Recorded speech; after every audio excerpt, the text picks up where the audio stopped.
And today I want to show you how to find campaign finance contributions for candidates who are running for office in the state of North Carolina. The state of North Carolina has a state board of elections that tracks this information.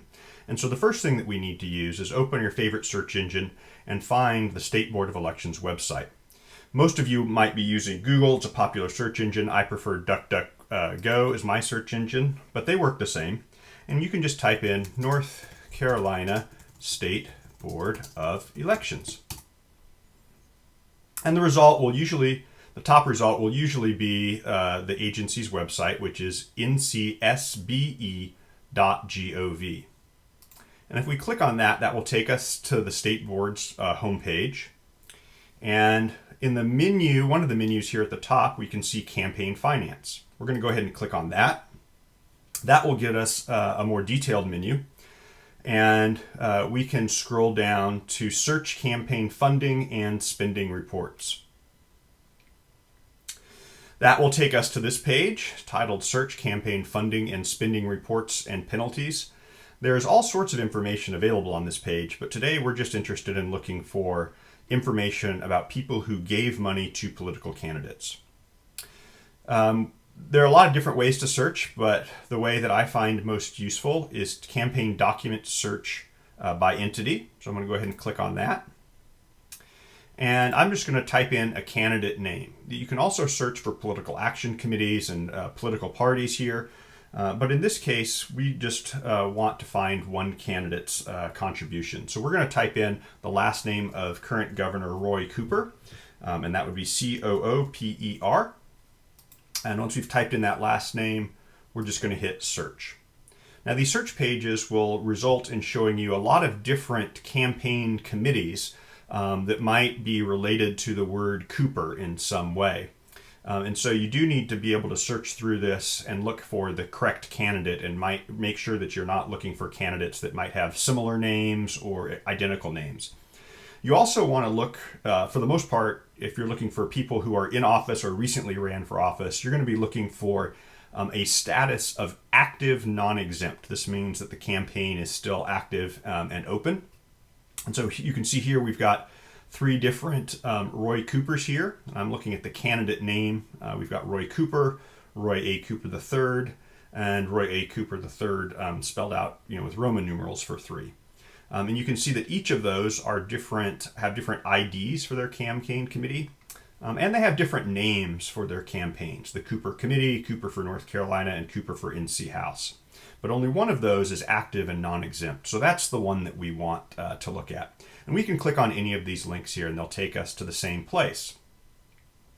Now what we get when we click on that is all of the campaign finance reports that are related to this particular campaign committee. In this case, the campaign of Governor Roy Cooper. As I said, there's lots of different types of reports that are in here. Usually the most popular are the disclosure reports. That's the reports where the candidates will share with us the names of people who gave to their campaigns, as well as the names and amounts of things that they purchased with the campaign money. And we'll talk about those a little bit more in a minute. But again, we're looking for the names of people who gave to campaigns. There are different rules depending on who the candidate is and what time in the election cycle it is about when the candidates must disclose this information. So typically we're looking for like a mid-year semi-annual or a year-end semi-annual. You can see that the information either has been amended or not. Amended means that there might have been a correction or additional information that the candidate needed to add after it was originally filed. And you can also see when the State Board of Elections received the images, meaning like the actual PDFs of the pages, when it received the data from certain campaigns, and then the start and end dates are the relevant things, because this will tell you that the information here in the 2023 disclosure report that comes from mid-year semi-annual, this was received by the State Board of Elections at the end of July 2023. But what it contains is information of donations that either were no earlier than January 1st, 2023, and no later than June 30th, 2023. You could see the actual pages if you wanted to look at those, but that's usually not what we want for doing data journalism. What we usually want is the actual data. Now, ironically, clicking on that data link doesn't directly take us to data. It takes us to another page where we have to further drill down into the selections that we wanted. If we are looking for the names of people that gave to a candidate during a certain period of time, we are looking for the detailed receipts. That is the key information that we're looking for. Detailed expenditures would tell us what candidates spent money on during that period. But if we're looking for names of people who gave money to the candidates, we want detailed receipts here. And so this is just showing us that there were 11,574 contributions to the campaign. And receipts is just another name for contributions to the campaign.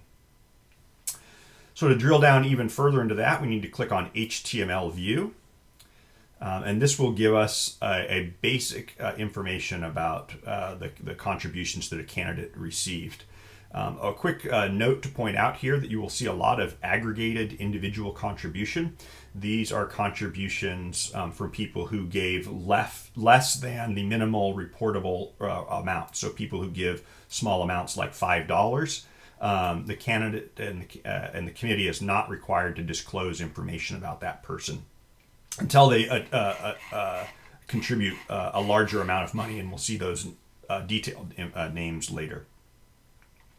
So this has some useful information on it, but what we really want is to click on this link here that says export data to CSV, and that will give us a file that we can download to our computers. If you haven't worked with CSV files, they are spreadsheet files. CSV stands for comma separated variables or values.